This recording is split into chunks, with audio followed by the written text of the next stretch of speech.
কালাই model সরকারি প্রাথমিক বিদ্যালয়, মোলামগাড়ি সরকারি প্রাথমিক বিদ্যালয়, যেখানে কোমলমতি শিক্ষার্থীদের সকালটা শুরু হয় নানা রকম শারীরিক কসরত আর জাতীয় সঙ্গীতের মধ্য দিয়ে। এই উপজেলার এই দুটি বিদ্যালয়ে শিক্ষার্থীদের অংশগ্রহণ সবগুলো ক্লাসরুমেই চোখে পড়ার মতো। প্রতিটি ক্লাসে শিক্ষার্থীদের স্বতঃস্ফূর্ত উপস্থিতির কারণ সরকারের মিড ডে মিল কর্মসূচি, যেখানে টিফিনের সময় উপস্থিত শিক্ষার্থীদের মাঝে পুষ্টিকর খাবার হিসেবে ডিম, রুটি ও কলা দেয়া হয়। এতে ছাত্রছাত্রীরা ক্লাসে পড়ালেখায় দারুণ মনোযোগী ও উচ্ছ্বাসিত। অন্যদিকে অভিভাবকরাও অনেকটা নিশ্চিন্তে তাদের সন্তানদের স্কুলে পাঠাতে পেরে কৃতজ্ঞতা প্রকাশ করেছেন। আগে আমরা বিদ্যালয়ে খাবার পেতাম না, আমরা বিকালে অনেক কষ্ট করে থাকতাম। এখন আমাদের বিদ্যালয়ে খাবার দেয়, 3 দিন ডিম সেদ্ধ রুটি দেয়, একদিন দুধ আর রুটি দেয়, আরেকদিন বিস্কুট আর কলা দেয়। এতে আমরা অনেক খুশি। আর স্কুলে আমরা গাবিও করি না, আমরা অনেক খুশি।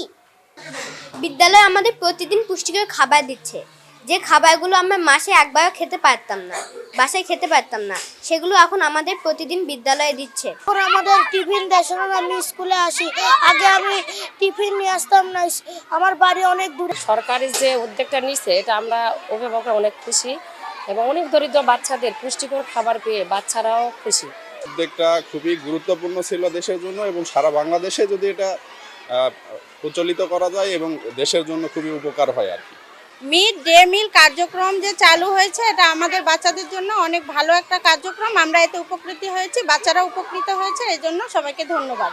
তবে একেবারেই উল্টো চিত্র জয়পুরহাট সদর উপজেলার বানিয়াপাড়া সরকারি প্রাথমিক বিদ্যালয়ে। সেখানে প্রতিটি শ্রেণীতে 12 থেকে 13 জন শিক্ষার্থীকে ক্লাস করাচ্ছে উপস্থিত 2 জন শিক্ষক, যার কারণ হিসেবে জানা যায় চারপাশের কিন্ডারগার্টেন স্কুল, হাফেজিয়া মাদ্রাসা ও মিড ডে মিল চালু না থাকায় তারা শিক্ষার্থী পাচ্ছেন না।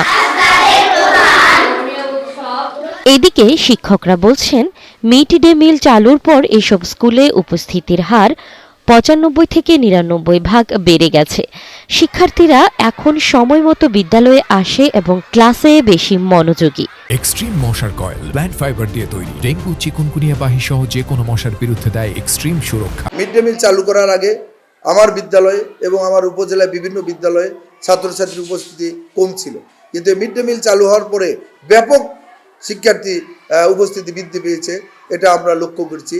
আর খাবার পাচ্ছে, তারা অত্যন্ত খুশি, তারা খেলাধুলায়, স্বাস্থ্য, সচেতন সব দিকে উন্নত হয়েছে। এই জন্য আরও একবার সরকারকে ধন্যবাদ যাই। দেশের প্রত্যেকটা বিদ্যালয়ে এরকম মিড ডে মিল যদি চালু করা হয়, প্রত্যেকটা প্রাথমিক বিদ্যালয়ে স্টুডেন্ট ইনশাল্লাহ অনেক অনেক বৃদ্ধি পাবে। কেজি বা অন্যান্য দিকমুখী বাচ্চারা হবে না, এবং অভিভাবকেরাও সরকারি প্রাথমিক বিদ্যালয়ের দিকে আসবে।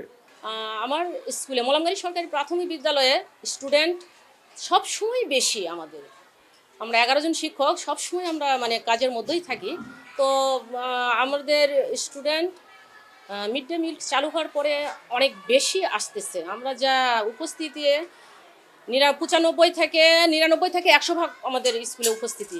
স্থানীয় শিক্ষা কর্মকর্তা ও প্রকল্প বাস্তবায়নকারী প্রতিষ্ঠান প্রধানরা বলছেন, মিড ডে মিল কর্মসূচি চালু থাকলে জয়পুরহাট সহ সারা দেশে প্রাথমিক শিক্ষার মান আরও উন্নত হবে এবং ঝরে পড়া কমবে শিক্ষার্থীদের। শিক্ষার্থী তাদের উপস্থিতি বাড়ানো,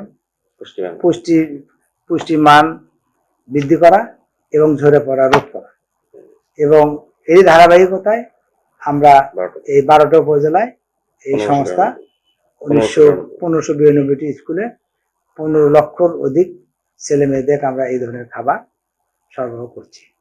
হাতে নেওয়ার পর থেকে আমাদের সরকারি প্রাথমিক বিদ্যালয়ে ছাত্রছাত্রীর সংখ্যা, ছাত্রছাত্রীর উপস্থিতি, প্রথমে উপস্থিতি অনেক বৃদ্ধি পেয়েছে।